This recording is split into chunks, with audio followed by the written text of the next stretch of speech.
रामकृष्ण हरी मंडळी, बऱ्याच दिवसानंतर मी आपल्या समोर येत आहे. आज तसे वातावरण खराब झाले आहे.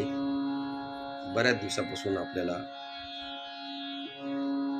पावसाची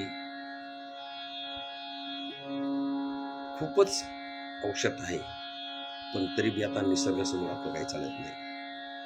त्यामुळे माझी एक इच्छा झाली की आपण चला एक मिया मल्हार नावाचा राग आहे, तो राग मी आपल्या पुढे गाण्याचे प्रयत्न करेल. प्रथम त्याचा आरोह, अवरोह, तुकर आणि चीज आणि जवळपास 2-3 मी आलापताना तुमच्यासमोर म्हणण्याचे प्रयत्न करीत आहे. तर सर्वात प्रथम आता या रागाबद्दल बरीच काही माहिती आहे, पण माहिती सर्व जर सांगायला गेलं तर व्हिडिओ आपण खूपच लागतो. त्यामुळे मी शॉर्टकटमध्ये घेतो. प्रथम त्याचा आवाज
शीतल